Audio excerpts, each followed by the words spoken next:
এ নিয়ে বিস্তারিত আলোচনার জন্য স্টুডিওতে যুক্ত হয়েছেন সহকর্মী কামরুল হাসান। যাচ্ছি তার কাছে। কামরুল, আমরা একটু আগে সরাসরি আতাউর কাউসারের সঙ্গে যুক্ত হয়েছিলাম। সহকর্মী যেমনটা জানিয়েছিলেন যে ফ্লাইট ডিলে হচ্ছে, একই সাথে যাত্রীদের ভোগান্তিও চরমে। সারাদিনের ব্যাপারটা যদি একটু আপনি খুলে বলেন। আরবি, আপনাকে ধন্যবাদ। আজকে সারাদিন আসলে আমি এই ইভেন্টটি কভার করেছি। প্রথমে যে ফ্লাইট বিলম্বের যে বিষয়টি, সেটি সম্পর্কে যেটি জানাতে চাই, আজকে গতকালের তুলনায় কিছুটা স্বাভাবিক আমরা দেখেছি। যদিও গতকাল বেশ কিছু ফ্লাইট শিডিউল বিলম্ব হয়েছে এবং আজকে বেশ কিছু ফ্লাইট কিন্তু নিয়মিত ছেড়ে গেছে। তারপরেও এটি নিয়ে আসলে কিছুটা প্রতিক্রিয়া সাধারণ যাত্রীদের মাঝে ছিল। তারা যেটি বলছেন যে নির্ধারিত সময়ে যেহেতু ফ্লাইটগুলো ছেড়ে যায়নি, সেক্ষেত্রে অনেকেই নির্ধারিত সময়ের আগে, আপনারা জানেন যে এয়ারপোর্টে কিন্তু ফ্লাইটেরও অনেক সময় আগে প্রায় ঘন্টা দুয়েক আগেও আসতে হয়। আর সেক্ষেত্রে প্যাসেঞ্জাররা অনেক সময় আজকে যেটি দেখেছি তারা অতিরিক্ত সময় হাতে নিয়ে এসেছে। এর পাশাপাশি যেই ফ্লাইট ছেড়ে যাওয়ার যে বিলম্ব, সেই বিলম্বর সময়টাও যুক্ত হয়েছে, যার কারণে তারা আসলে এটি নিয়ে একটু প্রতিক্রিয়া দেখিয়েছেন।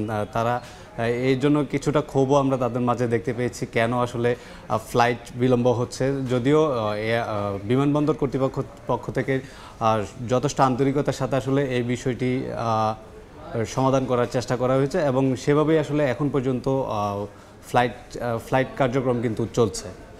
তবে সেই ক্ষেত্রে আপনি কর্তৃপক্ষের আশানুরূপ কোনো তৎপরতা কি দেখেছেন, বা ভবিষ্যতে যদি একটু চিন্তা করি যে সামনে কত সময়ের মধ্যে এই ফ্লাইট ডিলে বন্ধ হতে পারে বা শেষ হতে পারে?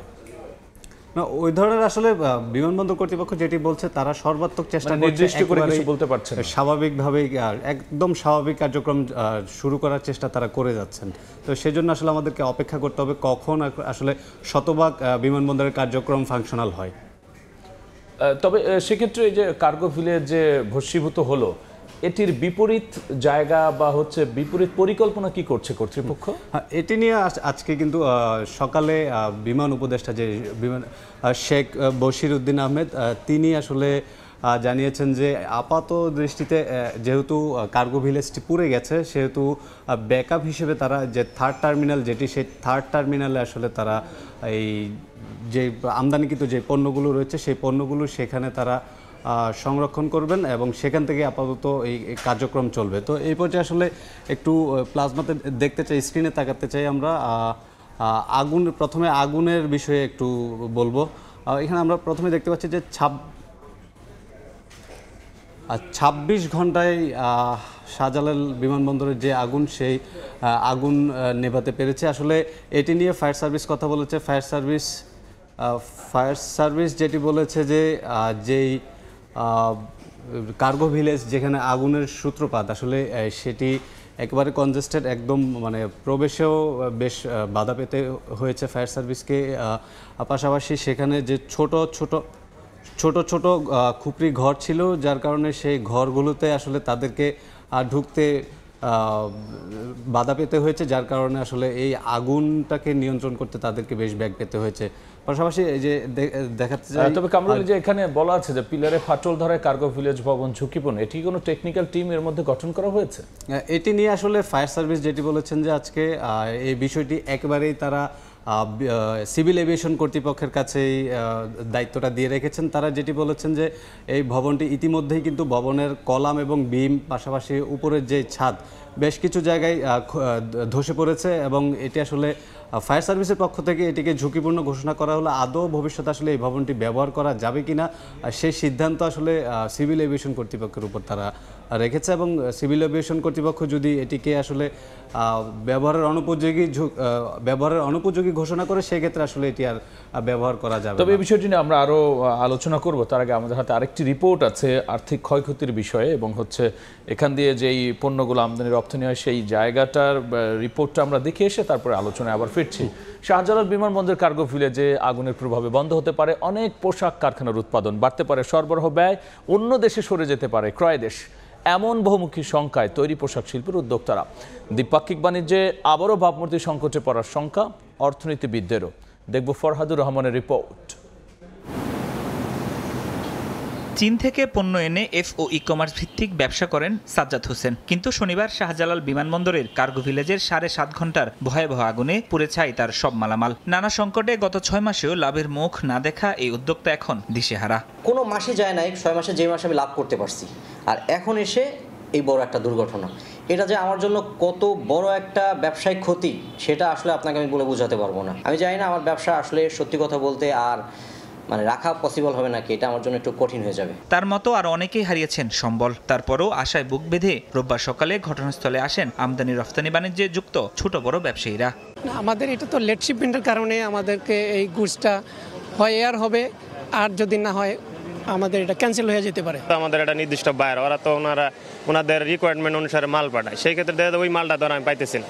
এই মালটা পুনরায় বুকিং দিয়ে নিয়ে আসা, এমনকি এক্সপোর্ট করা, সেই ক্ষেত্রে এক্সপোর্টের একটা হ্যাম্পার হচ্ছে। কি পরিমাণ পণ্য পুড়েছে তার চেয়েও বহুগুণ ক্ষতির মুখে পড়ার শঙ্কা তৈরি পোশাক শিল্প মালিকদের। তারা বলছেন এতে ক্রেতাকে দেয়া প্রতিশ্রুতি রক্ষায় গুনতে হতে পারে মাসুল, বন্ধ হতে পারে অনেক কারখানার উৎপাদন, আবার ক্রয়াদেশ সরে যেতে পারে অন্য দেশে।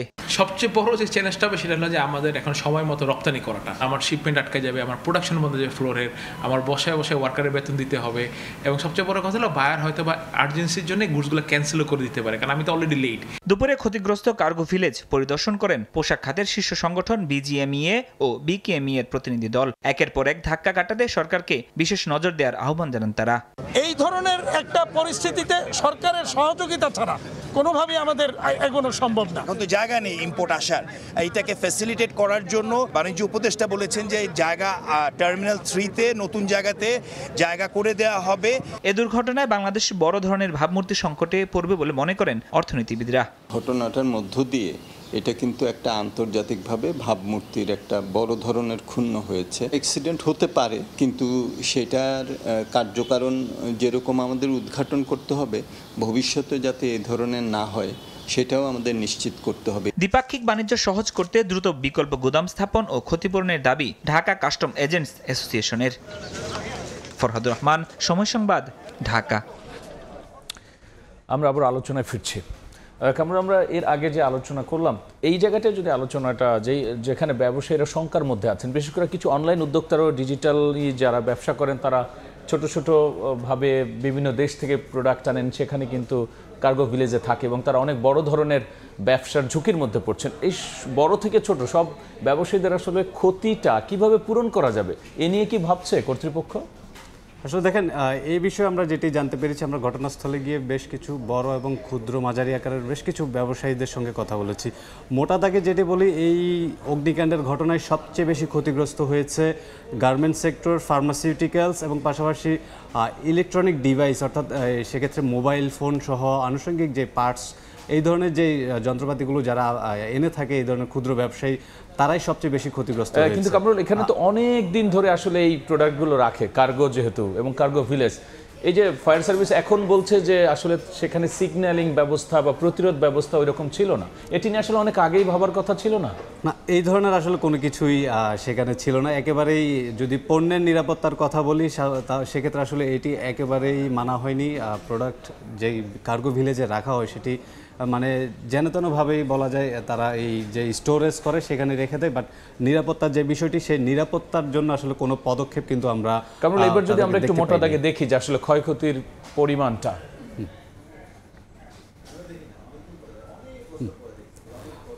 কার্গো ভিলেজে আগুনে বহুমুখী সংকট তৈরি পোশাক শিল্প মালিকরা। আসলে পোশাক শিল্প মালিকরা এই ঘটনায় বেশ বিমর্ষ, কারণ এইখানে আমরা যেটি দেখতে পেয়েছি সবচেয়ে বেশিরভাগ গার্মেন্টস শিল্পের যে প্রোডাক্ট, অর্থাৎ যে র মেটেরিয়াল, সেই র ম্যাটেরিয়ালগুলো কিন্তু তারা এখানে বিদেশ থেকে আনে এবং সেই পণ্যগুলো পুড়ে গেছে। পাশাপাশি পরে যদি আসি, উৎপাদন বন্ধ, সরবরাহ ব্যয় বৃদ্ধি ও ক্রয় আদেশ সরে যাওয়ার সংখ্যা, স্পষ্টতর একটি সংখ্যা রয়েছে। কারণ যেহেতু এই কার্গো বিমানের মাধ্যমে বিদেশি বায়ারদের যে পণ্য সেগুলো আসে এবং সেই পণ্যগুলো তারা আবারও একটি পণ্য তৈরি করে তাদের যে বিদেশি যে বায়ার, সেই বায়ারদের কাছে দেয়। সেক্ষেত্রে আসলে ক্রয় আদেশ সরে যাওয়ার একটি সংখ্যা দেখাই যায়, কারণ এখানে যে বিমানবন্দরের যে সেফটির যে ইস্যুটি সেটি কিন্তু নিশ্চিত করতে পারেনি। সেক্ষেত্রে আসলে এটি দেশীয় যে ভাবমূর্তি সেটির উপরও কিছুটা আঘাত আনতে পারে, এ ধরনেরই আশঙ্কা রয়েছে। পাশাপাশি দ্বিপাক্ষিক বাণিজ্যের ভাবমূর্তি সংকটে পড়ারও আশঙ্কা রয়েছে, এটিও একেবারেই অমূলক কোনো অভিযোগ নয়। পাশাপাশি যেটি বলা হচ্ছে দ্রুত তদন্ত, দায়ীদের শাস্তি এবং বিকল্প গুদাম ও ক্ষতিপূরণের দাবি।